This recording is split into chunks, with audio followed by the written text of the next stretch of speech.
People are very, very, very, very tough. And it turns out that if you face things, that you can put up with a lot more than you think you can put up with, and you can do it without becoming corrupted. When you come down and you're in that rocket ship and it's 5 in the morning and it's 22 below zero. And you're thinking to yourself, fucking God took away my mother, God did this is all God's fault. Because this is the same God that I was raised to believe that was gonna help me is doing all this. A lot of times I wanted to fucking do a swan dive, but I didn't. You know, it's so fucking weird. I was in those positions for a long time, Joe. Well, the way I describe it to people when people ask me, like, why does he do all these things? Like, what is the motivation here? I go, he's on a mental journey that very few people have ever been on, because what people don't understand you, or they misunderstand you, or they purposely misinterpret the way you're living your life. You're trying to understand your mind in a way that very few human beings ever get to understand their mind, because you're taking your mind into these terrible, dark places all the time, and you're trying to pull things out of that. You're trying to learn things about yourself and about your potential from that. That's exactly it. That's what people don't understand. I study the darkness. You find no fucking answers in the light. None. It's too happy, it's too nice, and we don't need to be taught how to live in happiness. That just comes naturally to us. Happy moments, but the dark times, man, you can't get there unless you put yourself there. Life will take you there. But when you get into those dark moments, that's why people, how are you able, man, I couldn't fucking read and write till I was a junior in high school. How are you able to write like this, man? Motherfucker.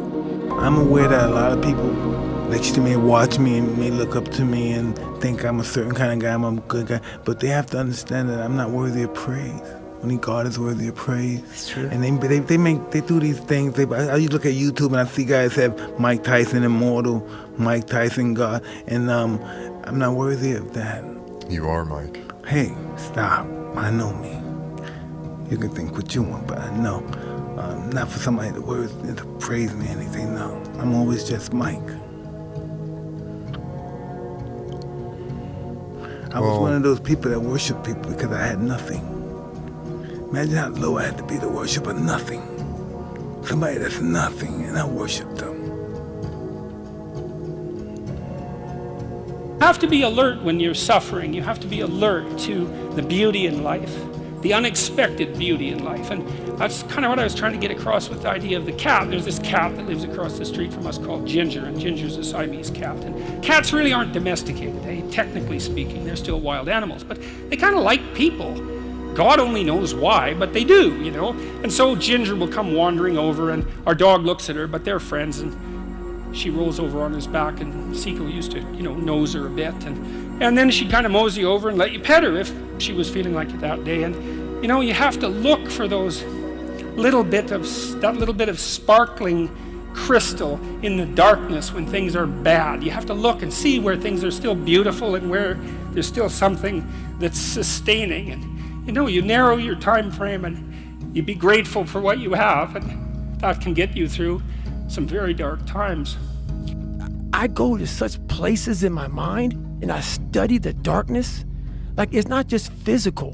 When I was growing up and I saw my mom getting beaten, I got beat, and I was some stuttering little black kid in an all-white school, and I'm on stage and I gotta say one fucking line in front of fucking 15 people, and I walk off stage kind of fucking stutter.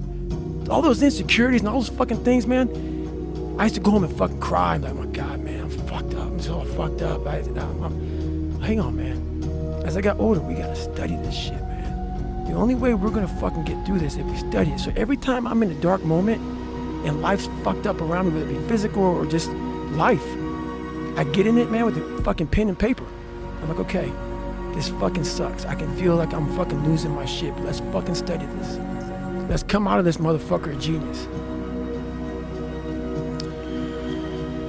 Well, I think you've seen that